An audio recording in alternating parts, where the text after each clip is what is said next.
Welcome to Drinking Alone with Friends, where three friends drink alone together. My name's Kiwi. What up? It's Tud. And I'm Obert, and welcome, Kiwi. Hola.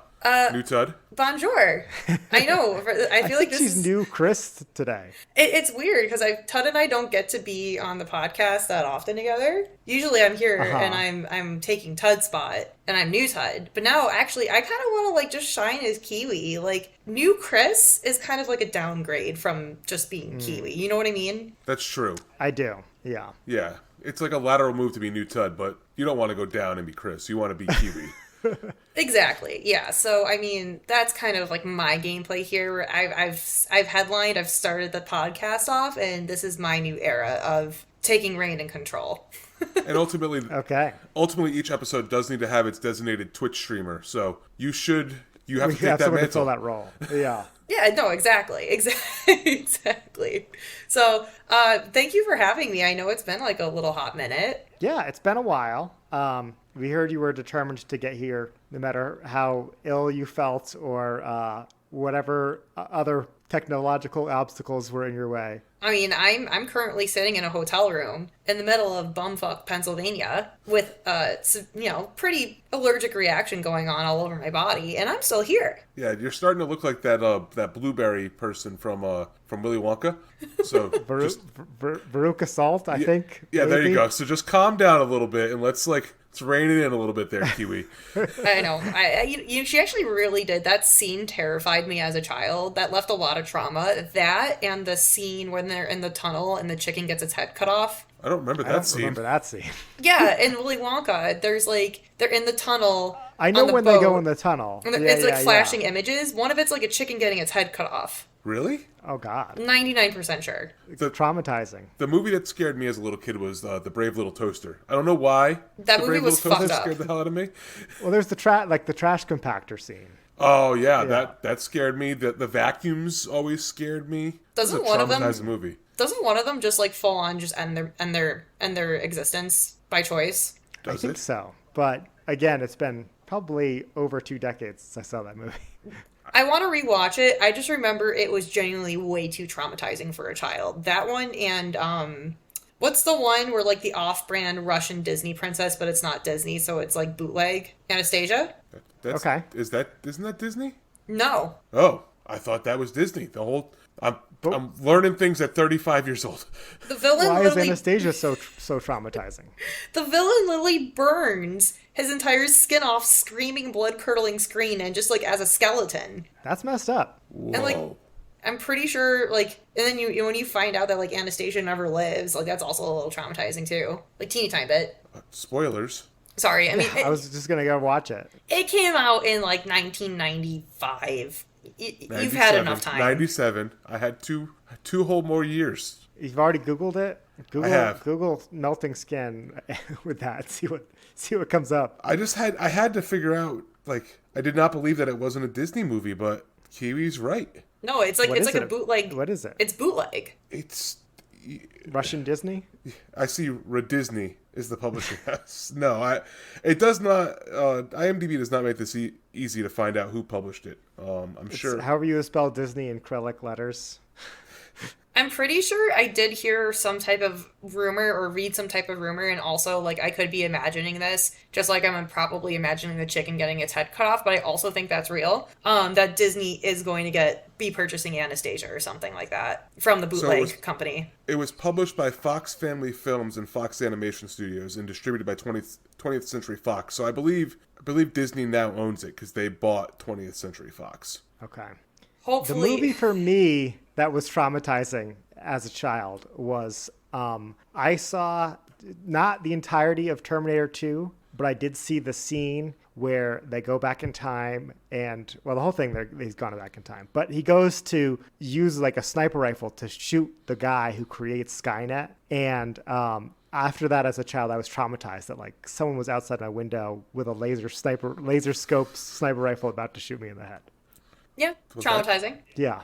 And it's like, that was, I think, the only scene of the movie I saw. And then I watched it as an adult. And after that, like, the guy survives. He doesn't get shot.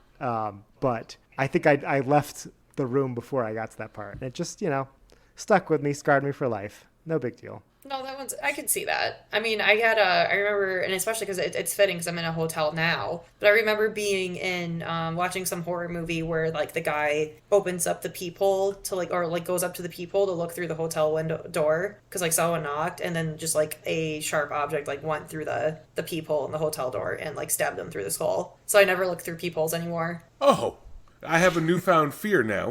You're Yeah. welcome. That's like a PSA. real like adult fear now. No, like that's like that's one I would be really worried about. It's I still won't do it to this day. I refuse. I have video cameras on all my doors, so I don't have to look That's through why, the people. yeah. When Kiwi goes to a hotel and someone knocks, she just doesn't answer. I won't. I literally won't answer. Hey, I at least pretend I'm we'll not be in safe. here. Yeah. But no. So if you go eerily quiet on this call, we should just assume somebody's knocking at your door. Please, I hope not. Maybe. I really hope not. That'd be actually really scary. It's just us. We've come to visit you. No. Oh, I did tell you where I'm staying earlier too. Shit. That's true. Yeah. No. So you're breaking out in hives in a crummy hotel in a crummy town, but at least you have a good beer to make it all somewhat better. I think I do. I've heard wonderful things about this for all the Pennsylvania listeners out there. I'm having some Fathead Brewery, and I'm having their Headhunter award-winning India Pale Ale. I've heard wonderful things about this IPA. It's just it's a simple IPA, but it's supposed to be one of the better ones out there for sure. Have you guys heard of them at all? I have not. No. Is this like a Western Pennsylvania thing? They are. An Erie, Pennsylvania thing? Oh, just kidding. Apparently. I thought they were from PA, but it was brewed in cans in Middleburg Heights, Ohio. But I could have sworn this was a Pennsylvania brewery. Ohio's basically West Pennsylvania. So Ohio's not real, so they You're just forgiven. Yeah. Ohio isn't real. So Hey, next few more best train derailments in Ohio just might not be real anymore. they actually may not be real anymore. In and around the Ohio non-existent reality that Erie, Pennsylvania falls into, I have picked up Fathead's Brewery Headhunter IPA. It's an aggressively hopped West Coast IPA as well. Nice. Yeah, so that's what I got. Do you want me? Should I be drinking first? Is this my segue? Well, at this point, you've teased it so much, we can't just move on. You gotta just crack that sucker open. It'd be really weird if one of us was like, "Well, I'm going to drink first." Yeah. Okay. Now I'm gonna go. Now that Kiwi told us all about what she's drinking tonight. I've never heard of this brewery before. Yeah, no, I've heard amazing things about them, and it says they're award winning, and I know, I mean, at least in the beer community in Buffalo, I think this brewery has made it out there by now. Shame on me, smack my hand. I've never really had them. So I know like they're known for their like Bumblehead blueberry honey ale. But they're also their West Coast IPA is one of the better ones out there. So I'm finally, now that, spoiler alert, I no longer work in the beer industry, I can go and try a bunch more things. Not tied Wow. to one particular brewery. Yeah, I wasn't sure if you were gonna spoil the let the listeners in on the news, but you're out. You're out of the beer industry. I'm out, and I don't want to derail anything, because I'm sure we could talk about it later. But Speaking of Ohio, speaking of Ohio, but yeah, I did leave the beer industry. We've talked about a lot of issues that I've had in the beer industry Right. for past couple podcasts. Go back and listen to those episodes. Kumquat and a Peach and Tide Universes Collide. I don't remember the title names. those are probably it. Something like that. But no, I mean, I've talked for a while about just the issues that are within working in the beer industry, and frankly, like, my mental health just was plummeting after 10 years of just dumb little things that pile up. And then I had some big things that pile up, and, some like lawyer investigations, that thing that I did, but like I was on the receiving end of, and you can only take so much, you can think you're a strong-willed person, but you can only take so much. And I thought, I think this is like my time to take a step back, especially because my brewery ended up getting purchased. It was a whole thing. It was really a whole thing. My brewery got Yeah. purchased, and then they were no longer independent, and then I had, the corporate overlord type of beer world coming back into my life, and as cool as they try to be, they're still corporate beer, and it was really just devolving into something that wasn't bringing me joy anymore, and kind of bringing my relationship with alcohol into a negative light. And I couldn't have beer for, I think, like 2 months after I ended up leaving, because I was just so miserable from it. So I went over into the publishing industry, from beer to books, and definitely mental health wise, I'm feeling a lot better from all of that. Entertainment wise, really boring job. I'm a plain Jane now. Much But different. Books provide a much different type of entertainment than beer, I would assume. I was gonna ask you to bring a book on to review today instead of a beer, but it seems like this is gonna be more interesting. Yeah, I mean, I could talk about, child lifespan development and the emotional development neurological phases. That Oh, hot seller right now. hot that one. seller, Yeah. new edition This just seems dropped. like riveting, Yeah, riveting fourth- podcast. The fourth edition will just blow your mind. The things that they did. Yeah, no, exactly. So so Should we- instead, Should we make an audio book and where each one of us reads each one of us reads every third word the whole time? That sounds not distracting at all. Yeah. I would not want to dig my finger into my eardrums and scratch them out by listening to that at all. Anyways, Listen, one of the best segments is when I read things on the podcast. I can't imagine yeah. me reading a textbook would be any And more suffering. I think you're only allowed to have one take too. You're not allowed to go back and fix any of your mistakes. Can you imagine me finding a word that I just couldn't read and just like, yep, this is it. that's it. You know what, Todd? I can't imagine that. I think we all can. Honestly, though, I'd be just as much. I'm not gonna rip on Tud there, because I mess up words all the time. It's like a very big thing within my my Twitch stream. By the way, did you know I'm a Twitch streamer? But you are. Sorry, I'm Yes. just channeling my inner Chris here. Yeah, there you go. But no, it's been just, I've known that I've had like a speech impediment. Like I grew up with one as a kid, and then when I had a bunch of concussions, I had to go to a speech therapist to like more for like memory sequence sake. But yeah, I've always had like a little bit of a problem with like speech therapy things. And one of the things I really can't do well together are like R's and W's very close. So my Twitch community always makes fun and redeems that, like, because I'll have something where I can like do like a Kiwi radio, and I'll read a sentence, and they always just redeem. Sorry, I'm preparing myself here. Rear wheel drive. I can't say that. Rear wheel drive. Rear Okay. wheel drive. Yeah. How about like real world news? Real world news. Well, there you go. That was pretty good. Yeah. I know how. Huh? I know you're gonna hate this, but I have a suggestion for you. Okay. With your inability to say W's and R's, perhaps you should move to Boston. No. God, no. I would rather embarrass myself But with how they are. It's everything's just a when they're W next Solve to the each problem, other. though. Yeah. Completely solved. You'd blend in with the public. Oh God. No, I would rather suffer. It's only when the words are like sequential next to each other is when I really can trip them up a little bit. The RWD driving one really, really, really is like a main offense one for sure in my life. But yeah, it's not good. But all these speech impediments are making me thirsty. So I'm gonna crack this beer open, and I'm gonna get into it. I'm gonna get into my review. There you go. I'm gonna show Obert a picture of the can just so he can see. Oh, nice. Yeah, it's blue. It's got the Mr. Large Head. I don't want to call him fat. Like I feel, he's fine. He's got a little bit of body weight, but like I feel like in 2023 you can't call someone fat, even though that's the name of the brewery. He has a quadruple chin. He does. Yeah.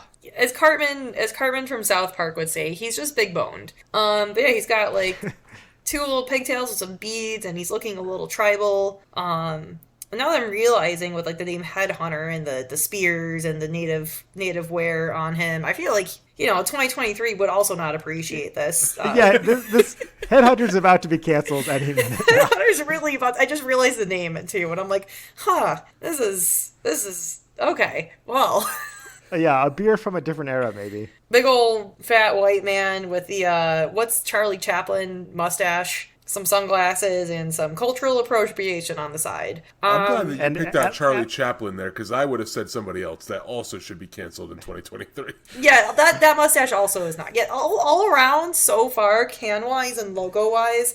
I mean, the logo is fine. The logo is like a normal chubby white man, but this one is, it's an interesting take. As a chubby white man, I give you permission to make fun of the chubby white man on the can. Well, he took it too far. But anyways, I'm gonna take a quick sip here. All right, so it could be the dinky little plastic mouthwash cup that I poured my beer into, because that's all I have resourcefully available at the hotel. But I was expecting more aggressive, and it could be the vessel I poured it into. I'm gonna give a quick look at the brew date here. I'm assuming it's fresher. It says it's from February 21st, 2023, so not old. That's not old. Yeah. Not old. Yeah, not as aggressive as I was expecting it to. When I think West Coast, I really want like a strong profile to present itself in front of me, and it's mid. I'd give it a straight 5 on the scale here. So 5 out of 10. Yeah, not an untapped 5, Okay. So you're saying that the tagline of it being uncivilized and aggressive is false. The logo is very uncivilized. It's definitely not 2023 appropriate. But the beer it's mid. I'll give it that. And I'm a little disappointed because I've heard a lot of great things about this beer.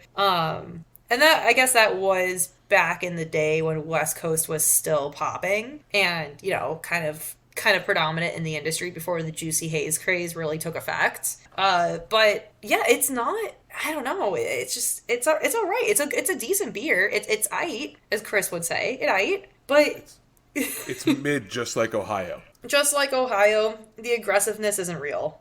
It's, Ohio's just catching strays. Right. No, yeah, I mean, also, like, the lack of, it's very, lacking any form of carbonation whatsoever. It's retaining a head, and again, I do need to preface, this is sitting in a 3-ounce plastic mouthwash cup I got from my hotel room. So, it has that going on. I would just drink it out of the can. Yeah, does it taste better out of the can? Yeah. Well, I poured it so I could look at the color. So I will take another swig from the can. Right. But the color is basically what you would entirely expect out of a Pilsner, but like notch it down on the color scale, like +2 for golden amberish. You know what I mean? So but is still, the T-Rex finding you in it? Yeah, could you hide from a T-Rex that was staring at you through this beer? no, not in the slightest. You're fucked. No, but let me take a quick sip out of the can. Maybe the mouthwash cup is probably not doing it some justice. Yeah, I was wondering if she was going to go to the ice bucket next, drink it out of that. Ew.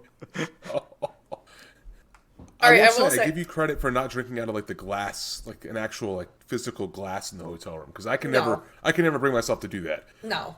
I'm literally sitting here having a full-blown allergic reaction just from touching a towel in a hotel room. Do you think I'm going to drink out of a glass? Listen, the world is your oyster. You're the one who used the towel.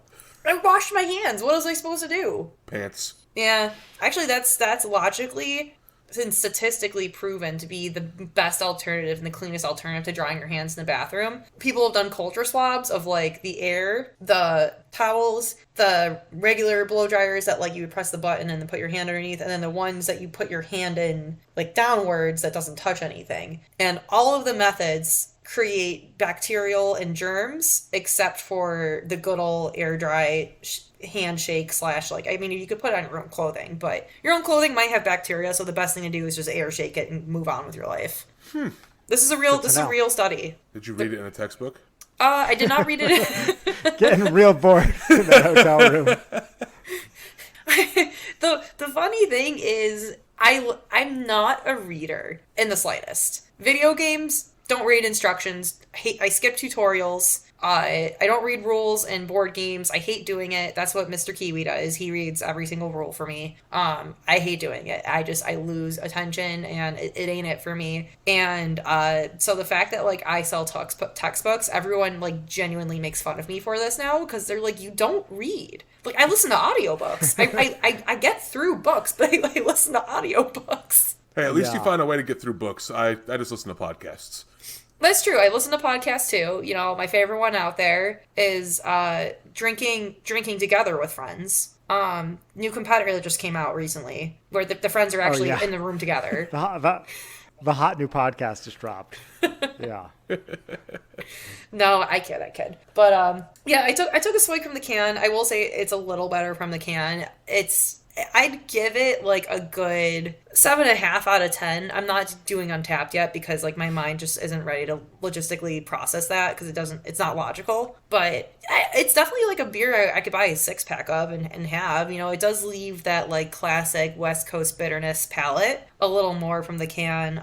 It's not wowing me. Like, I definitely think there's better West Coast IPAs out there for sure. But it's definitely better from the can. I think my mouthwash cup was not doing so hot there.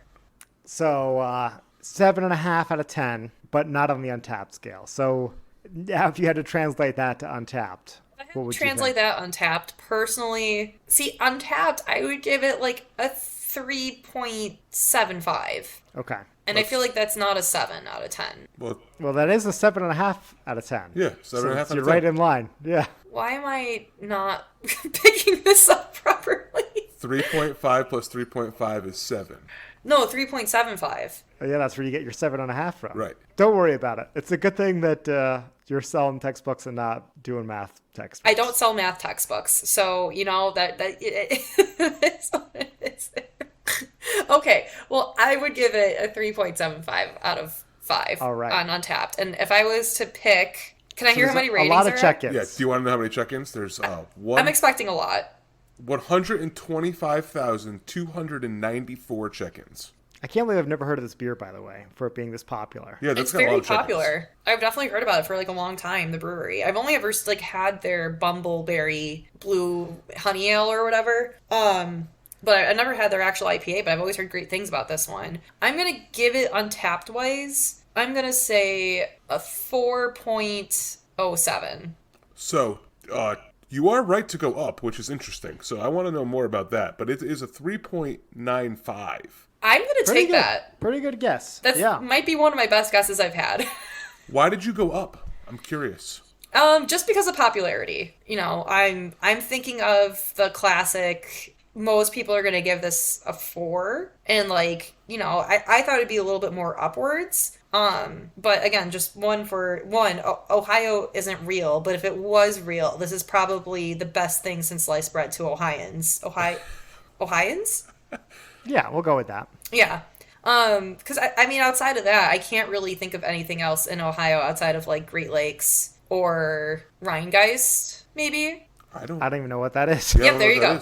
I don't even know what Great Lakes is. I don't know if I've had that. Isn't that other isn't that other brewery there that what the hell's the name of it? We had beers from them. They make the fruited things. 450? Yeah. 420? Is it 420 or 450? 450 North? Yeah, I've never had them. I saw them out here. And I was going to pick one up, but the flavor profile just looked not appealing in the slightest to me. So I didn't do that, but I ended up going with this one because, again, I hadn't had it before. So I was like, you know, I've always heard about this one. I think that is one, 450, too. 450 North is from Indiana. Oh, so Ohio doesn't even have that? No, Ohio doesn't have that. No, I mean, like, I've heard about this beer for a long time in the industry. And I gotta say, like, I've at least known about Headhunter for 6 years, I want to say. Yeah. So, like, it's established, and it's definitely, like, was a talk, you know, in my area before it even came to my area. And I can only imagine it's exciting for Ohioans. Ohioans. Expanding on that, it's looking at the Untapped here. It says that it won the World Beer Cup silver medal in 2016, Great American Beer Fest silver in 2010, bronze 2011, National IPA in 2012 and 2010. So it's definitely a beer of that era, kind of like what you were talking about when you were reviewing this, of like it being mid. Because like I can see in my mind the beers that were like, you know, brand new and exciting on the West Coast IPA scene in 2010. Yeah. Now are kind of like, yeah. You know, like it's you reflect and you're like, yeah, this was definitely probably super balanced and tasty for back then. And I won't lie, like having more sips, I am enjoying it. Like it's definitely better out of the plastic mouthwash cup. But it's just definitely like up to the date in 2023. It's just it's not hitting up to par. Like even just for like a classic West Coast style, you know what I mean? Like not all the bells and whistles that IPAs have with them now. Like there still are ones that are just an IPA that are done very, very well. You know what I mean? It walked so other breweries could run. Right. I'm imagining this being very similar to like a Torpedo or like a Sierra Nevada Pale Ale, and just not being as good. Yeah, you know, like if you like, you're gonna like maybe it's something you had like 10 years ago, and you're all excited to rehab it, and you're like, why did I love this so much? Yeah, it's just okay. It's just tight. But no, so that's it for me there with this one. Yeah, no, definitely not bad. I drink it again. It fucks. All right. Well, Todd, do you want to drink next? Sure. So my beer this week actually does come from Pennsylvania. So unlike Kiwi, who tried to pick a Pennsylvania beer and instead picked a beer from Ohio, I have one from Stickman Brews called Store Bought is Fine. So if as we've heard on this podcast, I'm all about buying beers that look like they're plain cans. Well, this can is just a white label that says Store Bought is Fine in big block letters. Double India Pale Ale, 8% ABV, just plain old can that. This is the entire reason I bought it, was because the can intrigued me sitting on the shelf at Whole Foods. Looks very plain. Hopefully it doesn't taste plain. This beer is out of some city in Pennsylvania that I'm not even going to attempt to pronounce. It starts with an R. Rochester. Nope. All right, now I got to do it. Royersford? Royersford? Totally is right. I think it's You got Royersford. it entirely right. Are you just messing with me now? Yes. All right. Listen, I don't know how you Pennsylvanians pronounce things, or you Midwesterners. The state has adopted you at this point, Kiwi. You know, I'm probably the most exciting thing to happen since I've gotten in here, and I'm speaking for the Ohioans because they can't speak because they're not real, so it's all good. I feel like they need to come up with a better name than Ohioans as their state I don't name. know if it's real or not, but I don't know what else you would call them. Ohioers. That one sounds better. Well, I think we need a special guest to help us out to figure out the T-Rex scale. I think, I don't know if the three of us could do it. Maybe, Chris, why don't you help us out with the T-Rex scale here? It's illuminating. I don't know. I think the T-Rex would get blinded by the amount of light that's being reflected in that glass right now. It's definitely not finding you in it. It's just, you're going to be able to dodge from the amount of light that's blinding it. Welcome to the podcast, Chris. Thanks. Hi. I was at work for like 2 extra hours. It was real cool. Yeah, that's real always fun. I mean, I tried filling in for you the whole time here, and I didn't even notice you got in here, Chris. Like I thought I had top pedestal. I am very sneaky. It's one of the things everybody says about me when they meet me. They're like, "Oh, that Chris, he's so easy to miss." Mm-hmm. Definitely not a presence at all. We have decided that Kiwi is the new official Twitcher of the pod. Yes. Did you know I'm a Twitch streamer, by the way? Yeah, I stream Pokemon and Since when? Always. Yeah, super. Yeah, no, I was thinking about getting into it. Honestly, I don't know. I haven't thought about it really. I don't think it's really for you, man. It's probably not. You're too sneaky. Honestly, it probably isn't. My favorite thing, and this is a real conversation that happened between Chris and I. We were talking, and I was, I love Pokemon, but I just don't think I could stream it. Like, it's just something I enjoy playing, and sometimes it's nice to have a video game that you're just like not worrying about streaming. And Chris, word for word, goes, "Yeah, Kiwi, Pokemon community, they're a very specific community, and you might be a little much for it." And by much, he was insinuating that I'm too inappropriate to be playing Pokemon. Yeah. I mean, it's you have to kind of be a sophisticated person to be a Pokemon streamer, to be honest. Well, if you've never seen And, like- Kiwi's channel, she's constantly chugging beers left and right. It's really not appropriate for a children's game. Yeah, I don't know what other possible Pokemon streamer would ever consider doing that. Yeah. No, yeah, really. I mean, honestly, we've talked about this. You're not even allowed to say Pokemon like on the internet, so it's just not something you're allowed to do. Like Chris claimed his territory on Pokemon. He was like, Kiwi, listen, like, you're not cut out for this. Just, you stay in your zone on Twitch. I'm going to stay in mine. All right? Yes. And it's basically like one of those, like, white lines drawn in chalk where, like, as long as one of us doesn't step over it, like, we're good. No turf war. Right. I didn't think about it either because, like, literally I said just Pokemon. So, like, that's all I can stream. Like, that's it. Yeah. Like, I can't do anything You really else. boxed yourself in a corner. I have so much free domain. I really did. Instead of the chalk line dividing the room in half, Chris just drew a little circle around himself. That's really it. You know? Yeah. I kind of won Yeah. that scenario. Yeah. I mean, hindsight's 2020. I'm the one that drew the stakes. It's fine, you know? We'll make it work.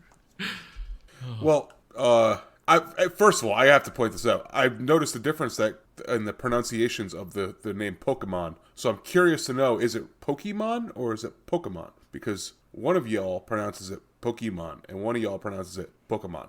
I don't even know which one I say. I don't even think it I don't know. What did I say? I think it's a Mario thing where both people claim they're right, but everybody knows that the other group is wrong. It's technically Pocket Monsters. If we're gonna be correct here, it's actually Pocket Monsters. So I think from now on you should stream Pocket Monsters. You should buy the Japanese it's- versions and So stream it should be that. Pokemon, then, I think, is how you're supposed to pronounce it. Pokemon. I think it's Pokemon. You know, it's got like the little accent over the E. Like a Pokeball. Yeah. Yeah. That would make sense to me. Yeah, Pokeball. Yeah, that's what they named the. Is it soup? What is it? Soup after? Sure, it's soup. Yeah. Minus the liquid part. Take soup, subtract the liquid, add rice, and some raw sushi, some raw tuna, and yeah, you pretty much got it nailed down. Hold on. I want to back up to just soup with no broth, where it's just like random wet vegetables and noodles and stuff. We just take this soup, we pour it through a strainer, and the rest is called poke bowl. Oh man, I am worldly. Okay. Anyways, So, hopping back into this beer here. This beer is store-bought. Store-bought is fine by Stickman Brews. On the nose, smells like your standard New England IPA. Lots of, Chris, for you, lots of tropical notes. Not a lot of citrus. Tropical. More mango. Any guava in there? Maybe a little guava. Maybe a little kiwi. Ooh, I made it in there. ooh, tasty. I'm hoping that this is going to taste good because it smells good. It's good. Tastes kind of like a slightly more citrusy and less harsh heady topper. Lots of grapefruit flavor. It is unfiltered, but it doesn't have as much of a hop bite as heady topper has. Pretty good. Smooth. Does come in an 8% ABV, so very smooth for being 8%. But it tastes almost entirely like a less harsh heady topper. Like, that's the only thing I can think of is that reminds me a lot of heady topper just without the bite. Wow. Okay. Pretty, I mean, that's a solid beer. pretty good beer. Not much else to say about it. The can does say please recycle. So that's the only other wording that it has on it. But yeah, solid beer. I'm gonna give it a 4.25. This is a good beer. Oh dang. Okay. Good rating. Sounds like store bought is fine. Store-bought is, I'm gonna say store-bought is more than fine. Get out. All right. So what do you think on a scale of 0.25 to 5 that 8,883 other folks rated this beer? This is weird because I know nothing about this brewery. I'm gonna say that the people are gonna be similar to me. They're gonna be over 4. 4.09. Unfortunately not. Ooh. Yeah, you're actually like a little bit off. Apparently you don't know the Pennsylvanians like Not a Kiwi. clue. Yeah. Yeah, like stay off my turf, all right? Draw your circle. That's right. Sorry. I'll go back to Connecticut. It's a 3.88. Ooh, Yeah. Yeah. Not as nice of a rating. wow, that's really. No. Listen, Pennsylvanians are wrong. This is a good beer. I don't have much to say over it, other than Pennsylvanians are wrong. I mean, I agree with you. I see some of these check-ins here. This one is 2.0 stars from Beer Dad. It says the logo is too plain. He would know. He sounds like a legitimate fellow. So if we toss that out, it probably gets closer to my average. 175 from someone. Kiwi says, looks like a boring can. Didn't even drink it. Wow. Can definitely tell it's not from Pennsylvania. This is upsetting. Like this is actually one that I'm actually kind of a little bit angry about, because this is a really good beer. There are times Untapped gets it really wrong. This is one of those times. This should be Stickman Brews should be very pissed at Untapped. I also don't know how many people live in Royersford, Pennsylvania, so maybe they're just a bunch of morons, because it is Pennsylvania. Who knows? You know, maybe they need some more textbooks. They might need some more textbooks. You know, it's a good thing I got hired. I'm here to educate the Pennsylvanian people of Pennsylvania. So I'll work on that. But, you know, Pennsylvania's wrong. Is that what you're printing now? You're printing textbooks? I do the textbooks. You know, Chris, if you were here on time, you would have heard the spiel. I would know. I know. I almost jumped in and just started the podcast over. I was just like, you know what? I missed too much. We gotta go. We gotta recap it all. So Chris is catching up those listeners who were just zoning out for the first 40 minutes of the podcast. Hey, listeners, listen, you missed a lot. All right, Chris came in here, pulled off some crazy backflips, said "fuck you, everyone," and then did it was really cool. Did a little truffle shuffle type of thing, and then scooted his way over. Yeah, on a skateboard. Yeah. There was fireworks in the background somehow. I don't know how he managed to pull that off. So you just tuned in at a perfect time. Yeah, Tony Hawk came up and was like, "Oh man, I've never skateboarded that good. Can you sign my skateboard?" and stuff like that. It was really cool. Chris said no. It was wild. It was wild times. All right, well, I'm getting thirsty here. All this talk of Chris' dramatic entrance. I gotta redeem Tud's I'm still so wrongness. upset. Yeah, cracking my beer open. I gotta check this. I think you guys are. Did you check the right beer? I did. There's actually a whole lot of store-bought as fines. There's a DDH store-bought as fine. There's 12 variants. They're all around the same. They're all hovering around 4.0. But let's talk about my beer, because that's what we do on this show. This is a new brewery to me, new brewery to Montana, but similar to at least one of the co-hosts, two of the co-hosts, and that is Jester King from Austin, Texas. Mm-hmm. Oh, yeah, totally know what you're talking about. Mm-hmm. Listeners, it's your turn to guess. No, I'm kidding. Sorry. I don't know if this is a famous brewery, but I think I've heard you both have high praise for this. It is. Place. It is arguably the best brewery in the state of Texas. It's also one of the coolest brewery locations that I think I've been to in Texas. It is a pretty cool brewery. It's just in the middle of nowhere. They got a couple of buildings on this big giant farm where there's a farm. You just kind of walk around. You can pet goats. You can pet a cat. You can pet a dog. There's beer all over the place. There's a playscape. But overall, it kind of reminds me very much like a larger fox farm for y'all who are from Connecticut. Okay. Or for a larger Kiwi. Picture a field in Pennsylvania and add a building on it with beer. That's And basically the 80% of town in Pennsylvania is one spot with a barn and some beer. The rest is all just empty out here. Yeah, that's what Philadelphia is. Just a barn with beer. Forgot about Philadelphia. I forgot that was I forgot that was here. That has a bell and everything. Basically the other part of Pennsylvania. It's basically Jersey. Yeah, it's the other barn. It's the other barn, right? Pittsburgh's one, and Philadelphia is the other, and the rest all just, Oh shit! I'm not gonna lie. I did Stuff totally between the forget that barns. Pittsburgh was in Pennsylvania. Why is it so forgettable? Okay, so Any Harrisburg fans out there? check out the label of this beer.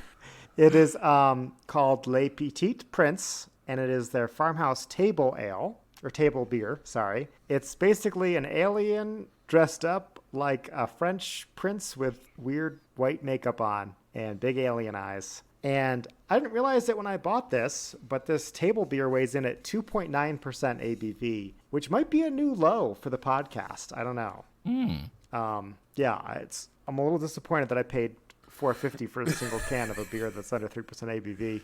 But, is it even alcohol? Is it classified as alcohol like that? It's basically water. I don't know. It's like 3-week-old orange juice. It has more alcohol than this. You can see T-Rex scale. It's got that little bit of the farmhouse Whoa. glow to it. Oh, wow. Whoa. But, It's like a light bulb. it does shine like a light bulb. It's very pale straw color in here. It might be brighter than the light bulb in my house. I'm not too familiar with the whole table beer concept. I'm guessing it's supposed to be just like their low ABV offering that you leave on the table. I don't know. But I didn't realize until I saw what they had at the store here that they're mostly a farmhouse style, like Saison style brewery. Yeah. Yeah, mostly everything they do is in that style. I could tell you while you try your beer a little bit more about table beer because their description on Untappd does say what it is. Throughout Northern Europe, light-bodied, well-hopped, low-alcohol table beers were often the beverage of choice with all meals at times and places where the water wasn't always safe to drink. Le Petit Prince is a dry, unspiced, highly attenuated farmhouse table beer unique to our land in the Texas Hill Country. Naturally occurring wild yeasts impart a sense of place to this unfiltered, unpasteurized, 100% naturally conditioned ale. Interesting. Yeah. I'm glad you heard it here first, folks. Don't drink water. Yeah, drink table beer instead. I'm glad you mentioned all that because as you were going through those descriptors, I definitely get that clean, unspiced taste where it is a very plain beer, but I don't mean that in a way where you would describe like a Budweiser as a plain beer because it's a plain Saison where you do get the wild yeast really shines through and you don't get a lot of the hop profile. You really just get that kind of very mild yeast, and it is quite refreshing. 100% a lawn mowing beer, which it snowed today in Montana, so not quite at lawn mowing season yet. But it doesn't taste like watery like I would guess a beer under 3% ABV would taste, but it's definitely not super full bodied either. It's just like a completely mild beer. If you wanted to introduce someone to beer and say like, hey, don't drink too much the first time you get drunk, this would be a good starter beer for somebody who's 21, of course.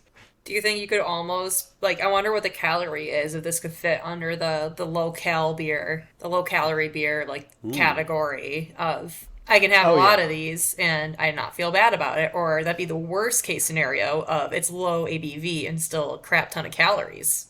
I don't see how, because there's not a lot of fermentable sugar in here. It's just like the very, very mild malt bill in here. I can't imagine that there's a lot of calories, but it being a beer, I have no idea. If I were them, not an expert by any means, but if I were them, I would rebrand that as, instead of a beer or a beer table, I already got the dinner table beer. I would call it a low calorie because I feel like there's a lot more marketable and like understanding behind that. And frankly, you'd have a lot more interested people of, oh yeah, I could drink a ton of these and I'm not going to feel guilty about it. Yeah, I think so too. I get the impression that Jester King is too snobby to do that. That they're like, this is like a very fine, high class European style establishment, and we don't care about your little calories here. No, their floors are dirt and they barely have walls. Is this real? Yeah, swear to God. They do have tables. They do have tables, but all their floors are dirt. I mean, listen, their choice to do it however they want, but do you? It's a very unique brewery. You stick to books. Kiwi's like, this is why I got out of this damn industry. Genuinely, sometimes like the math wouldn't math, and people would just triple down on something, and you're just like, all right, fine, whatever. Yeah.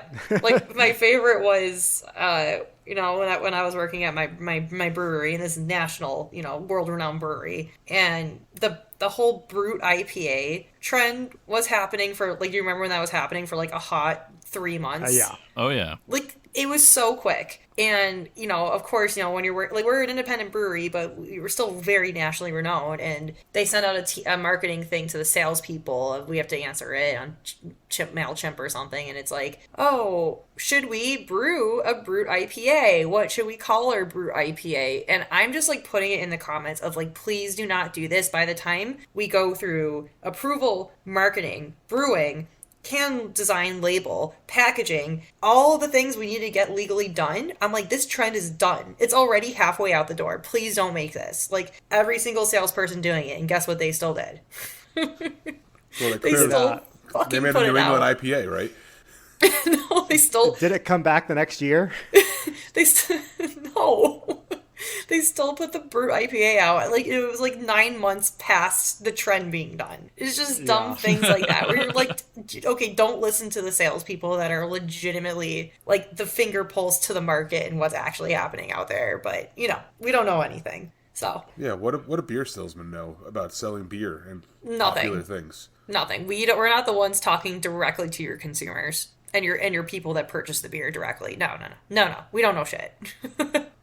I thought you were asking like what is the beer salesman, and I was like, because I could give you almost to a T description of what 99% of beer salesmen look like. They all got a beard. They're not fit. Not saying they're fat. Not like our Bumble fathead brewery guy, but usually wearing a flannel, beer tee, jeans, hat. Always wearing a hat. Hairline sometimes there, sometimes not, but most of the time not there. I just imagine this is what Kiwi thinks that she looks like too, as she's describing what a beer salesman looks like. This is exactly I didn't for the realize viewers that I was a beer haven't seen me. salesman. Yeah, that's what I was thinking too until she said hat. I was like, yes, I'm out of it. Yeah, this is exactly what I look like, viewers. And always wearing God, there's these like these they're not Timberlands. They're a different type of boots that are like popular, and always have a great laugh though. Every single one of them. You gotta have 50% of them heavy smokers. You gotta have glasses like this too. Some have glasses. Most don't actually that I've seen. But that's like the genuine like a very common looking beer salesman. They all just have like, I don't know if there's like a beer salesman memo that goes out to just generic beer salesmen everywhere of how they're supposed to dress, but that's generally what you'll see people that work for breweries, what they look like. Well, I could see it as someone who co-hosts a podcast with two people that look suspiciously like your description. I do feel like I kind of describe, but like, no, not everything. Not everything. No, I don't mark all the boxes. You had me going for a while. I was like, But put it this way. If you put the four of us in a lineup and you said, pick out which one is the beer salesperson or a former beer salesperson, you would be picked fourth. That's fair. That's fair. That was honestly where some of my success came from. Because people would be like, Right, wow, you right. know about beer? Crazy. And I'd get like an extra like maybe 3 minutes of conversation that I could hopefully turn into a sale. Because they just like wouldn't believe me that I sold beer. And I'd be like, yeah, listen. Anyway, I give this beer a 4.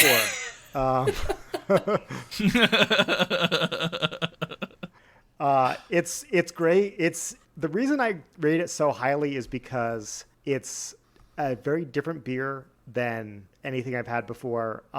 This whole table beer is a new phenomenon to me, and I could see it being it fitting into my beers I like to drink as like maybe instead of reaching for your hard seltzer, or a Bud Light, this is kind of another thing that you could grab where you're like, I want something a little bit lighter, refreshing, a day drinker, etc. So even though this beer doesn't have a lot going on, it's not really far out there, I really am rating it highly because of how simple it is, if that makes sense. I don't think Untapped is going to be as high as me, but I want to hear how many check-ins there are. There are 18,511 check-ins. Jesus. Okay. Now, again, I don't know the hop hype. It sounds like it's considerable, but this is probably their most basic offering, I would say they have. So I think I'm going to go 3.90. It's lower than that. So I'm not the most wrong. Maybe I am. Oh, Jesus. Oh, no. It's a 3.5 up. Oh, Okay. wow. Really low. Yeah. Wow. Yeah, that's I could see it. I could see why people, as we've established, Untapped is wrong sometimes, but beer snobs are like, and I get it. You put this on a flight board with 3 of their other crazy wild ales that they have, farmhouse ales that they have, you're not going to even taste this beer, right? Like it's just going to be water. So I understand why it's a 3.5. yeah. But I enjoy it. I think it's definitely subjective as to what you've drank before you've had that beer. Yeah. Yeah. But no, we're just getting further and further away here. Maybe letting like Kiwi get her 3rd point on our high scoreboard over here. If only Chris, 0.12 to beat. So Or Chris could be a whole point off and lose a point. Right. No, I finally got to 30. I can't go back I down to can't 29. Can't go back down to 29. I don't want to do it. I actually have I'm in a predicament, right? So I have one drink based on a drink. I have one drink based on a snack. I have one drink from a brewery that is a relative of a friend, and then I have like a really amazing brewery, and I don't know which one to pick. So I have no idea. Are those 4 options? 4 options. I have 4 different options. I had someone come. I had a friend come down from Maine, and he brought me some Maine beers. Well, And then I have a North Carolina option. I guess So, I don't this know. is how I would help you decide. I guess Okay. you just had a really long day of work, right? Very true. And you're ready to be done. Are you like looking for one of like the best beers you ever had, or are you just like, I just want to sip and not think much and just relax and go to bed soon? The second one. I was going to say like Now- Kiwi pick. Next Oh, question: yeah. Are you hungrier or thirstier? Because that would be the one based on a snack or not. Thirstier. So Sounds like option 1 then, option 1, which I forgot what Okay. that was. It was a Oh, beer, based I on think another drink. That's where I got the thirsty based on from. another drink, right, yes. So it's All right, so 2 this drinks is- in one. It'll quench twice your thirst. That's very true. That's very true. Now, it's not. I forgot it's not really a beer. But for those of you that are, It's a non-beer flavored beer. it's not. No, it's not. It's not beer. It's all right. So for those of you that don't know, there is a fried chicken chain in North Carolina called Bojangles. Okay, Bojangles, outside of their chicken, is known for their sweet tea. So they have paired up with Appalachian Mountain Brewing to make a Bojangles hard sweet tea right now. So I had to try it. So it's kind of like, I don't know, it's kind of like a Face Your Beers almost, because when I went to, like, I don't expect this to be good. I just don't. But I've had 2 cans sitting in my fridge for like 3 weeks now, waiting for this podcast, waiting for the perfect time to drink this. Now, if you like sweet tea, I will say the Bojangles regular sweet tea, it's a very good sweet tea. So if you enjoy sweet tea, good to have. But I don't know. I'm getting Twisted Tea vibes from this. So I'm curious. Steeped like we mean it. Oh, does this have caffeine? I don't want to wake up. Oh yeah, that was another factor there. Beer contains alcohol. Are you allowed to put alcohol and caffeine in the same thing still? I don't know. Kiwi, I think you should make the shark noises. What percentage is this? 5%. 5%. Did you say make shark noises? Yes. Yeah. Okay, I was like, did I miss a here? Because like everyone was very quiet there, and We're waiting for the deadas. I was like, what if That's I clear. entirely misheard that and I just started randomly breaking out and Oh, doing I that? hope so. Oh, that Oh would've shit! been No, amazing. we never told you to do that, Kiwi. What are you doing? That would've been Kiwi, amazing. don't start making noise. Obert's gonna And just then cut that out. He's just gonna. Ober's gonna cut out Todd's dub it portion back. and just Yeah. leave it in there and just oh great. Yeah. All right, here we go. Oh, it smells awful. Oh man. All right, let's see. I cracked it. A Bojangles hard sweet tea. I bought 2. I was so excited when I saw them at the store. I bought 2 of them. So, good. As long as it's gross, I get to drink another one. Perfect. Yeah. Now you can't get these at Bojangles, can you? No, I got these at the Food Lion, which is right next to a Bojangles. But You can't just roll through a drive-through and get a 6-pack to go. no. Are you allowed to All right, pour this so- over ice? Ooh, that's a good question. I don't know. Because like people do cider over ice, and that helps. They do? Oh yeah, that's like a big Irish thing. Cider over ice. Huh. I can tell you that there's 270 calories in this. Oh my god. And 33 grams of sugar. There it is. There it is. So you're not going to sleep It's got anytime soon. it's got nutritional facts on it. I know this is probably the worst idea. I'm so tired right now too. I'm like, oh, this is gonna At be least it'll wake you up. No, I don't want that. That's the opposite. All right, so it looks like sweet tea. I don't know. It smells bad. It has no head. No head at all. It's brown like sweet tea. Doesn't smell Can good. you see Okay, the T-Rex test? Can you see through it? Let me see. Hold on. There's only one way to know. Oh, Oh, I think. Oh, you might be dead. it is. Oh yeah. It looks Oh, so yeah. dark T-Rex over the would get- webcam. I thought it was a lot darker, but it looks exactly like no. sweet tea. This might Yeah. be one where T-Rex gets you. All right, here we go. Let's see. Is this going to be any good? So when I was checking this out, by the way, mind you, the lady that was bagging the groceries, this was a fun trip. I went to Food Lion. I bought nothing but snacks and a lot of alcohol. So like they're like One of this those guy where you really knows hold how your to- head high when you walk to the cashier. Exactly. It's like, oh, you bought cookies and chips and just endless amounts of beer. I'm like, yeah, I'm old. Give me my stuff. But she said, have you tried these? And I was like, no. And she's like, oh, they're really gross. I'm like, perfect. I was like, that's kind of what I Glad I expected. got two. Glad I got two. Yes. So here we go. Let's see. Bojangles, did you do it again? Oh boy.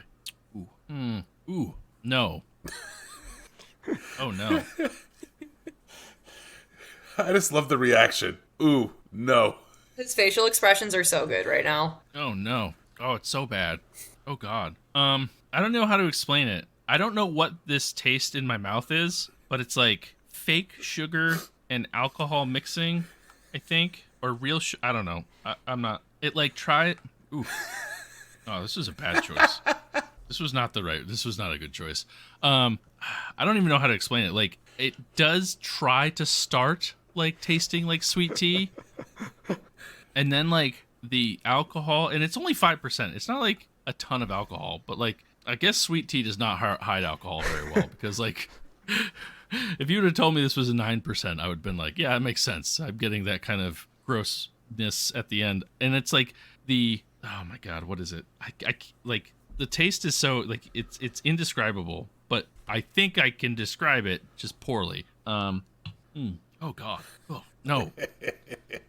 It's not good. It is not good. I don't know how this is what does a twisted tea taste like? Like this can't be better than twisted tea. And twisted tea I hear is bad. Like golly, why do I think you need to go get some ice. I think like pouring that over ice would make it watered down enough to be better. I second this that opinion. might be the play. But the ice is all the way downstairs. Like we didn't really think about that. But You don't have ice inside of your freezer, inside of your beer fridge? there's no freezer in my beer fridge. It's just all fridge. I wanted it that way. I didn't want a freezer. Wasting all the beer space. What's worse, this or a chelada? Oh, chelada, hands down. But like this, I'll begrudgingly finish this. I'm not happy about it. It's bad though. I'm trying to think of like I can't explain the taste. I can't explain the taste with the alcohol badness. Like menthol. Menthol, is that like a thing? That is a flavor that exists in Is the it- universe. It's not good though, right? Like it bad. tastes like wintergreen mint, kind of. Yeah. Yeah, but bad. Like I don't know. I'm gonna workshop it. I'm gonna workshop this. Let's ask the resident okay, how- Pennsylvania what does a menthol cigarette taste like? Yeah, Kiwi and your excessive smoking habits Here's in Pennsylvania. in Pennsylvania. It tastes like a walk down Pennsylvania Kiwi. It tastes like a walk down a New York City alleyway on a nice humid day. Nice and stinky and That sounds like a good description. gross. All right, I don't think it's that then. Okay, No, like Go ahead. how much does it taste like iced tea? Like if somebody poured this in a glass and handed it to you and you didn't know what it was, would you be able to guess that it was supposed to be sweet tea? yes. Okay, that's a start. I think you could probably tell it was supposed to be sweet tea because like it starts off like almost sweet tea-ish, and then it just does bad. It just goes bad from there. I mean, it starts not great, by the way. It starts pretty low and then goes worse. And that the whatever taste I have in my mouth after I'm done with the beer hard sweet tea is the worst. So it's pretty bad. I'm gonna give this I think I gave like a 1, I guess, like a 1. I don't know. It's like rating low beers or rating low things is like hard. I don't know how you're supposed to do it. Like 1, I guess 1, 2, 5. I don't know. I don't think I've had many ones. Yeah, I don't think so. I think we had even fewer 1-2-5s. That's hard. That's hard. Okay, fine. 1, 2, 5, just for the novelty of it. Yeah. It's not good though. Fortunately, this is on Untapped. Wasn't sure about that one, but yeah, again, it is Appalachian Mountain Brewery. collab. So they're on here. 882 check-ins. Jesus. Honestly, I might lose a point here. Like, I don't know if I can get within one. Like, I really have no idea. Like, I'm afraid I'm gonna say too high, and it'll be like, nope, it was a 1.2, and I'm like, fuck. That's my fear. Like, it cannot be above a 3. It cannot be above a 3. Or could it? No, there's no way. Could be above a 475. If this is above a 475, You're uninstalling Untapped. I am. I'm uninstalling Untapped. Yes. If this is above a 4, I'm uninstalling Untapped. This is bad. I am going to say it's a 2.31. I think it's really low. Okay, well, we somehow managed to escalate every guess further and further away. Okay, that's fine. But I don't think you did not lose a point, as it is Thank God. 3.07. There's so no close. way. There's no way that people drank this and was like, you know what I would give this on a scale of 1 to 100? A 60. There's no way. Yeah. It's impossible. I don't get it Untapped was either, wrong. because like there are, scrolling through, a lot of 1-star, quarter stars, 2 stars on here. Well, Natalia K But- says better than Twisted. Yeah. Yeah, but I don't think that's a high bar. Like, I don't know. This Ron said was good with pork tenderloin. Not sure I would like it by itself. Chris, go downstairs and get a pork Ron? tenderloin. Yeah. Ron, what the fuck? Like, what is that? What is that review? Ron? Aaron W says I'm a fan! Exclamation point. How many? What did they how give many it? Gave bottle it a caps? 4-star rating. Well, should be somebody's. banned. I mean, if it's a 3.07, there's got to be quite a few 4s out there to get it up that high. If we're seeing so many 1s and 2s. This person gave it a 4.5. Okay. Ooh, CM space B period. I'm gonna go block all of these people on Untapped. Here's a legit review, Chris. They have a beautiful picture, and it says 2.75 better on ice than out of a can. So I called think it. that, again. Ooh, Yeah, I see think that. You're missing it. Yeah. And Chris H knows how to review. just to know that Obert's not messing with you, that is a picture of this thing with ice in it. I think you need to go get ice. So far away. I think do it for the pod.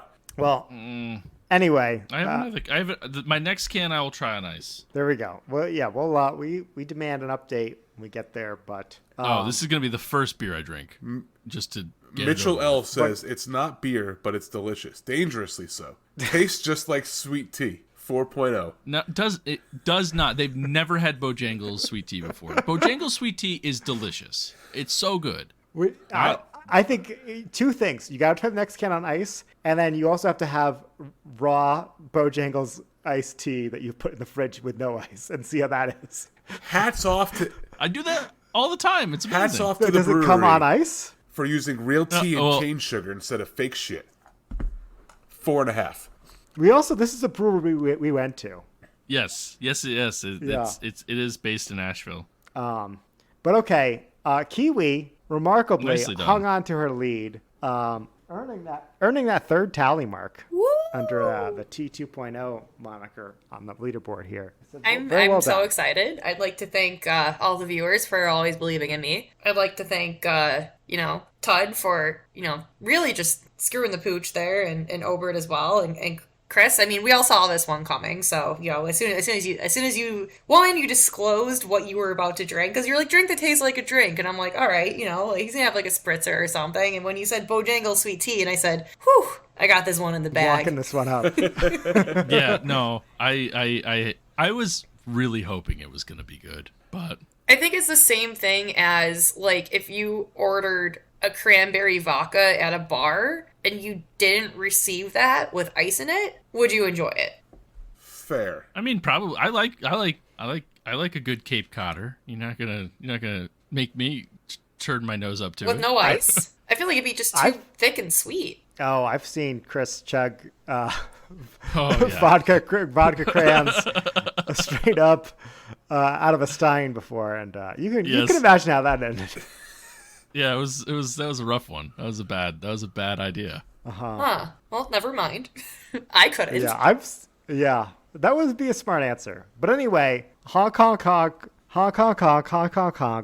Congratulations, Kiwi. You did it. You survived our horrible guesses. to stay on the leaderboard. I'll take it. And you win. You win the show. It's a game show, I guess. It's always been a game Congratulations. show. Now it's your show. Before we send you home with this brave little toaster, we get to listen to this beautiful musical medley from Jordan. Jordan, take it away. Test your handle. Test your handle. Test your handle. Test your handle. Mug of wisdom!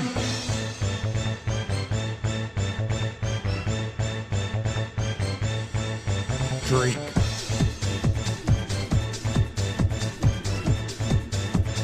Mug of wisdom! All right, thank you, Jordan. Chris, I hope you weren't yucking Jordan's song there. No, never Jordan's song. Just the horrible concoction that you're chugging away at. I want it to be gone. Well, Kiwi, as the winner tonight, you have the mug. Who's gonna go fill it with wisdom and stuff and handles and whatnot? I think it's well deserved that Chris should take the handle first here. Okay. So as I think we can all agree, the movie expert of the pod, I think Mr. Oscar year after year proves that I have the best taste in movies, etc. I have a new movie that was released not that long ago to talk about. I believe pre-episode, Obert and I said, I bet you this would be Chris's handle.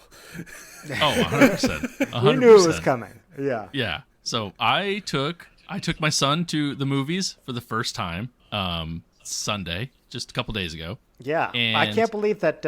I can believe that you've never been to the movies before, but go on. Yeah. He took me for the first time. And we went to see the Super Mario Brothers movie. And I don't know if you guys have seen it yet. Every time I have a handle and I'm excited about it, Kiwi's like, I hate that. I'm excited. No. I want to see it. How was it? It was really good. I heard some people, poo-pooing on it because Chris Pratt's Mario, stuff like that. But, I don't know. It didn't bother me that much. It was fine. But, I enjoyed the story. It was funny. Jack Black did make the movie for the most part. He was really good as Bowser. The cast is really good. The story was good. I don't know. It was a really good movie. And, I got to see it with my kids. So that was special, all that fun stuff. But, it was good. It was good. I'm excited for, there might be a second one soon. Who There's knows? also rumor of a Zelda movie. I don't know how I feel about that, but we'll see. Link just doesn't talk the whole movie. Yeah, that's the only way it would be okay. The only thing I will say, so I went and saw it on Saturday. Okay. The only thing that really threw me off was Charlie Day playing Luigi. It's the only the only person I couldn't get around his voice. I I just can't picture him. I thought he did a good job. I thought he did a good job. I thought he was a good Luigi. I thought it was good. I just couldn't get around his voice. Every time I thought about him making Luigi noises, I was like, this is Charlie from It's Always Sunny. That's true. That's true. But no, I got a kick out of it. If you're a Mario fan, then you should go check it out. I thought it was good. I enjoyed it. And CJ said, and I quote, "It's the best movie of my entire life." So there you go. Wow. Are you gonna disagree with my 5-year-old? Because that's wrong. that's just wrong. See, having been his first experience with the movies, and I know most kids, and also including yours, you watch the movie at home, you can watch it as many times as you want and just put it on. How is he dealing with the fact that you just can't go watch Mario again right now? Honestly, he didn't understand, because we talked about it afterwards. I was like, oh, maybe we can get it when it comes out on DVD or something, and we can play it. What's the DVD? And he's like, and I was like, when it comes out on DVD or Blu-ray, and he goes, but Dad, it is out. And I was like, no, it's not out yet. No, it's only out in theaters. He's like, but why can't? I was like, give it a month. It'll be out. Don't worry. When I was your age, no. Back in my day, I had to be kind and rewind. It was impossible. But no, he's actually doing pretty well. He does talk about it a lot. He talks about the movie, and then we went to this food truck thing, and there was a bounce house, and then it was like, "What was your favorite part of the day?" And he goes, "The bounce house." And that's it. That sounds like a very fun day, Chris. It was a very fun day. It was a very fun day. If I was a 5-year-old, spectacular. Sounds almost like a core memory was developed that day. Maybe. I hope so. I don't think I'm in many. He's a mama's boy. It's fine. But anyways, the Mario Brothers movie, go check it out. I think it was good, and we all know the movie expert of the pod.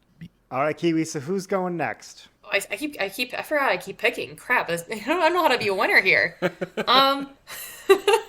It's okay. Shoot. You're from Pennsylvania. They're not really used to winning things. I'm not from Pennsylvania. I'm currently You residing. are Pennsylvania. You're also from Buffalo. They're not really used to winning things either. So I walked in here, they took one look at me, and they just basically said, I'm Queen of Pennsylvania now, because I was able to, form like 5 sentences in a row, constructed, but no, I'm so sorry, Pennsylvania listeners, I'm so sorry. Yeah, Kiwi we're just was like shitting all over the Midwest this episode. Actually, I think we do have some listeners from Pennsylvania, so it's been nice knowing you guys. I appreciate it. I feel like Last they'd be week like, where we yeah, we reviewed a get good it. Pennsylvania beer. Yeah. Yeah, that's right. Oh, God. I'm going to go with Obert next. I'm gonna pass. I'm still working on mine. I don't think that's how it works. I'm Queen of Pennsylvania. I'll be a gentle ruler, and I will go with Grace, and I will move it over to Todd. awesome. All right. I'm gonna go with a new iPhone game this week. I think it just came out. But I've been playing it. I like it a lot. It's a throwback to when I feel like I was in 7th grade. It had to be. There's this game called Baldur's Gate Dark Alliance. You guys probably remember this. It was a PS2 game. It also had a sequel. But what it is it's a Dungeons and Dragons game based on the Baldur's Gate universe. It's a little bit less intense than Baldur's Gate 1, 2, or Icewind Dale or any of those. It's kind of a little bit more like a cross between those original Baldur's Gate games and Diablo. So it is your standard action RPG, loot 'em up, just basically going for the loot to try to beat it. But it's a lot more in depth than your standard Diablo game, but a lot less in depth than your standard Baldur's Gate game. Did either of you 3 play this when we were younger? I have not. No. Oh, No. perfect. So this is a game for all you guys. Who here likes Diablo? Raise your hand. I'm a fan. Raising hands doesn't really work on the podcast, but Kiwi, raise your ear. Ears not being raised. I actually never really played Diablo, surprisingly. Wow. Now I have a new recommendation for you for your streak. Diablo? Diablo 3 or Diablo 4 comes out in like a month, so you could always wait till then. But I'm a very play it like chronologically type of gal. Like I can't just jump into something and then it'd be like 2 years before I got to it. The Diablo 5 would be out by the time I catch up. I don't know, maybe depending on how long it takes you to read. Very long. But yeah, so check this game out.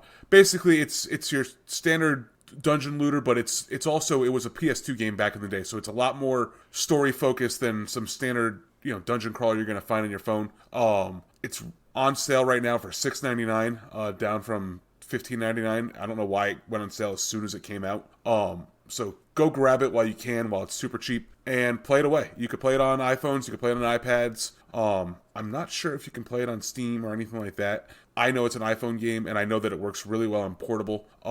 Fantastic. It's got a great soundtrack to it.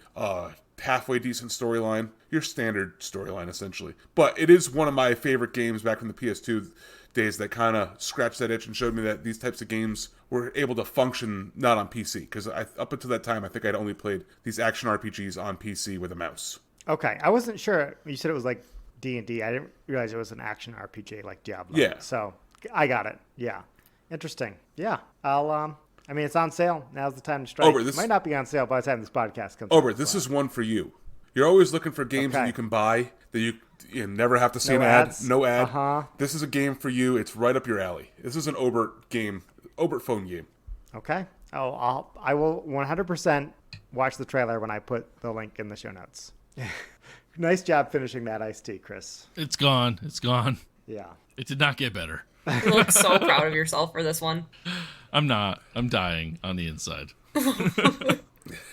Well, stay on topic of games. I'll go with my handle, my frosty handle that I have over here. I've been playing, and again, I guess Obert, this is for you, but it's not because I don't think you can do it on So many mobile. handles. I know.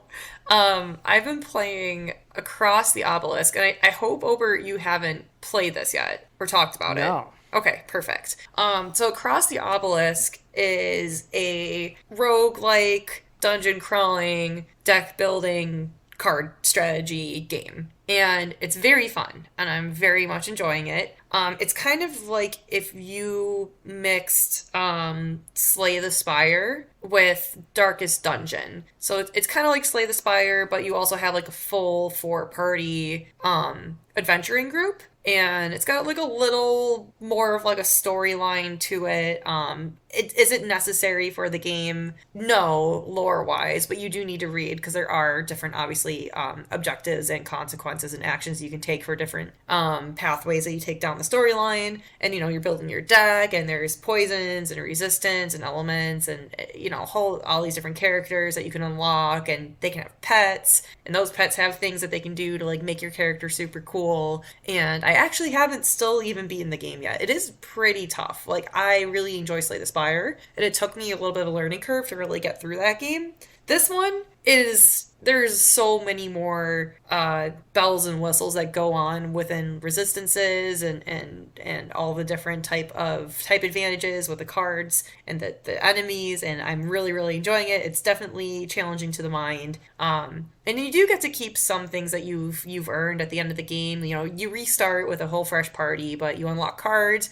You do get to keep like a little bit percentage of your gold and gems that you get at the end of it, which I've never really seen before with a roguelike. So I'm enjoying it. I really am. Would give it so far an 8 out of 10. Haven't even beaten it, but once I beat it, I feel like I would give it a higher rating because I'd feel better about myself for beating the game. There you go. Sounds like for a roguelike game, very complex. Sounds like there's a lot of elements to it. There's a lot. There's definitely a lot, and you're always starting over, but you're getting better cards and better buffs for your characters to go through the dungeon and everything like that. So I guess it's not as roguelike because like some things do apply and stick around than like most other ones, but at the same time, like you're still starting from scratch. Like you have nothing else, but you're starting with your basic 15 card deck that always starts out, and you have to re-upgrade things and re-get cards, and it's randomized. So it really depends. Well, I don't remember if it was a handle, but the last roguelike game that you recommended to me, Inscription, I really enjoyed. So I will probably take you up on this offer as well, because it seems like you and I like both of these roguelike deck builders. So definitely going to check it out. Yeah, 100%. Same thing with Inscription, where, you're like playing through it, and you unlock some things that kind of help you get through the game later on, but mostly it's starting from scratch type of scenario. And yeah, it's definitely not the storyline way that Inscription was. It's kind of like very generic, like time to save the princess from this type of thing, and you approach a traveler, and it's like very, very like generic RPG storyline, but it's fun. It's like very whimsical and cute, and I really, really like it. Very cool. I will check it out. And it is on Steam for $20, or the complete edition's $31.47. I believe, yeah, they just came out with a DLC for the game too. It's pretty new. I think it came out in, I want to say 2022. I can't access my computer. Sorry April to make you 8th, look at that. April 8th, 2021. So about 2 years ago. 2 years. Not bad. It's pretty fresh. Yeah. These Steam early access games, you never really know when they come out, I've been waiting on Pal World to come out for like, I feel 3 years now. So, yeah, I feel you. All right. Well, I guess that only leaves me.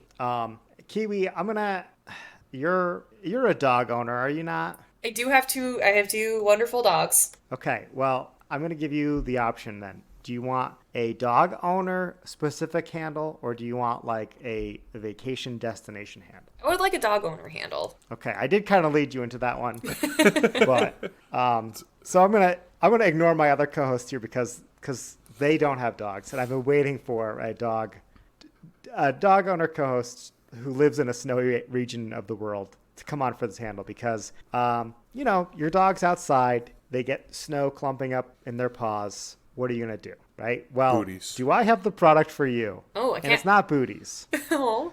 It's a wax that you put on their pads called Musher Secret.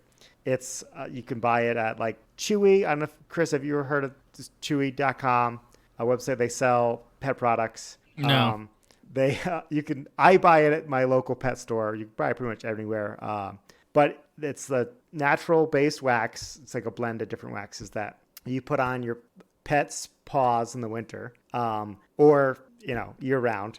And what it does is it helps prevent all the snow clumping. So if they're running around in some really sticky snow, it won't get stuck in there. They won't have to bite it all out and get irritated and uncomfortable. And it's also really good in the summer for walking on like hotter pavement or whatever. It helps heal tough, abrased paw pads.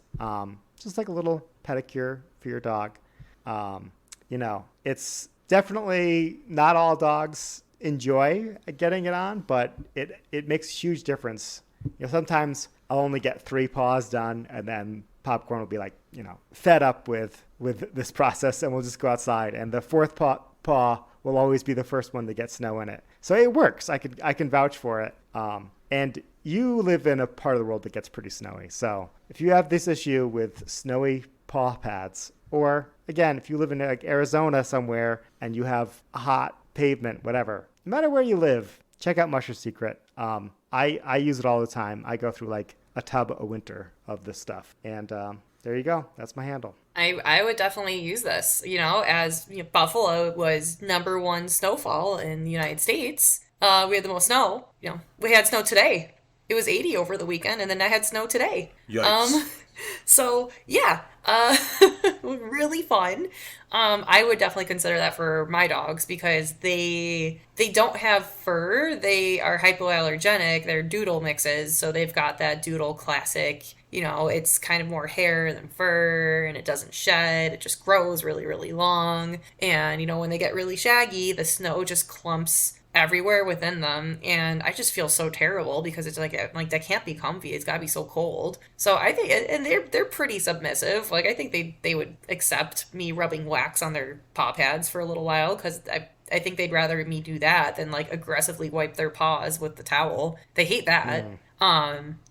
Yeah, no, I would definitely try that. And I do feel bad when I'm walking them in the summertime. Like they're so excited, but I just feel so bad for their paws when it's hot out. So that is a solution, I think. Well, there you go. Check it out. Yeah, I'm not gonna lie. When you said that your dogs didn't have fur, for a second I thought that you had like naked, hairless dogs, and I was like, that's weird. There's a Mexican breed. It's like Zoco Chio. Starts with an X. They're kind of like the Sphinx cats, but somehow even uglier. And they're just naked dogs? Yeah, they're even uglier somehow. Because they have like barely, they have barely like little strands like poofing out here and there. And it's like, just pick one or the other, you know what I mean? They look like a Jim Henson gremlin creation. Oh, jeez, yes, they're exactly. so weird looking. They're so creepy. I think you're right. The hairless dog or the hairless cat might look better. It at least it understands to let the hairline go. You know what I mean? The Sphinx cat, it goes full bald. Like these dogs, the Zoco Chichochos, they're still holding on for dear hope with their little like straggling fur that they have. I will say that they're not as they don't look as much like a ball sack. The hairless dog. No, they're not as like wrinkle foldy. There you go. That's a better word. Yeah. I knew where you were going with that. Well, because they're like muscular. Either way you want to describe it, They're muscular. They're like the other. Their skin's portion. a little bit more taut, if you will. Yeah. One could say a little. No, I'm not gonna go there. Oh, rare moment of discretion from Kiwi. It's weird if it comes from me, okay? But yeah, no. Actually, though, for the bomb, does it prevent dirt buildup by chance? I haven't seen it so much because, again, I mostly use it when it's on snowy ground, so it doesn't really happen too much. We're usually out on a trail, so it's not like super dirt and snow at the same time. Usually, the ground is frozen. Yeah. But I don't know if it's very effective at for muddy paws or anything like that. That's what I need a solution for because my backyard's a swamp. I hear you. This is the season right now. You're telling me, man. It's like every April here, it's just like I said, we both got snow today, and it's just everything's thawing out, melting, gross puddles all over the place. Those are, the grossest puddles are the tastiest ones, apparently. I They're know the this, tastiest. but yeah. Hey, Chris, It's high like five where for they not need getting to snow today. stand. Yeah, definitely no snow down here. It was nice. Rub it in, why don't ya? Yeah. 80, sunny. It's nice. I don't want to rub the snow in. I'm sorry. All right, well, Todd, why don't you take us home here? So with that, we'd like to thank you for listening. We'd like to thank the breweries who provided today's beers. I will thank Stickman Brews for store-bought is fine. I drank Bojangles Hard Sweet Tea, which was a partnership between Bojangles and the Appalachian Mountain Brewery. I'm not thanking you for this abomination. It's not happening. You get acknowledgement, and you better like it. That's it. Notoriety. End of thanks. I want to thank Jester King for their Le Petit Prince. I'm going to thank Fathead Brewery for their Headhunter India Pale Ale. Please make sure you head over to social media and follow us everywhere at DAWF Podcast. Also, make sure you follow the email at dawfpodcast@gmail.com. Also, head over to Patreon, and for as little as $1 a month or 25 cents a week, you can join Patreon and help support the podcast directly. You get little extra mini bonus episodes. We try to do them semi-regularly, so head on over there.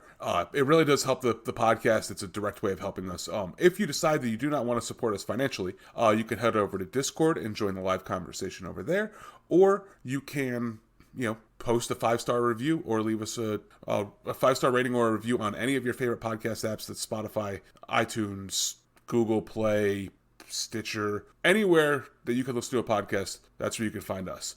Also, make sure that you go follow Kiwi everywhere. Kiwi, tell them where they can follow you. Oh my god, you can follow me down the street, you can follow me down an alleyway, just don't follow me home. No. All over your new home of Erie, Pennsylvania. My new home of Erie, Pennsylvania. I don't think you should invite people to follow you down alleyways. Just Yes, this is an ill-advised outro. I'm not an expert, but I think weird. you should not do that. You can follow me on twitch.tv/KiwiKadota. That's where I do live streams on Mondays, Tuesdays, and Thursdays from 6 to 10 p.m. Eastern Standard Time. We like to play lots of RPGs and story games. We also do sometimes some strategy card games, like I was playing Across the Obelisk earlier. And then you can also follow me on Instagram. You can follow me on TikTok. I've gone viral over there a few times with some kind of above average funny things. And yeah, I also have a YouTube, and I post my, if you missed the live streams on Twitch, I post highlights for what I've been doing in my Let's Plays. I'm currently posting Resident Evil 3, so if you like that type of stuff, go follow. If not, please don't follow me home. I was just kidding. Don't do that. I'd cry. I really wouldn't do anything. I would just cry, so, Definitely don't knock at her door with a peephole. Oh, yeah. Don't do that. That's not allowed. Please don't do that. She won't come to it. I won't come. Yeah. All right. Well, we'll put those links in the show notes for you to follow Kiwi wherever you wish, except for the place she doesn't want you to follow her. Exactly. And then otherwise, tell your friends, your family, your grandma's pastor, tell everybody about this podcast. It really helps us out. And tell everybody about Kiwi too. Kiwi will tell everybody about us, and we're all big giant happy family. And with that, thank you all for listening. Thank you, Kiwi, for showing up this week. My name's Dud. My name's Chris. My name's Obert. And I'm Kiwi, and if you're drinking alone, make sure you do it in the middle of Erie, Pennsylvania, your new home, with stranger friends you've met on the internet that sometimes follow you possibly home. Drink with friends. Don't tell people that we follow you home.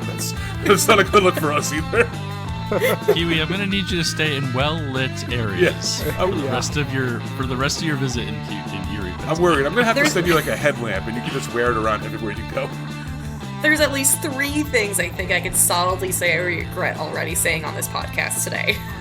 She even roofied herself like an hour before the podcast started. Oh Yeah. God. Well, it's probably the Benadryl talking. Benadryl and alcohol probably not going well together. When I was reading that thread, I was like, I'm pretty sure it says distinctly on a Benadryl packet, please take with alcohol. I'm pretty sure that's what it Yeah, says. it's That's actually exactly a what they requirement. say. Yeah. I'm gonna sleep so well tonight.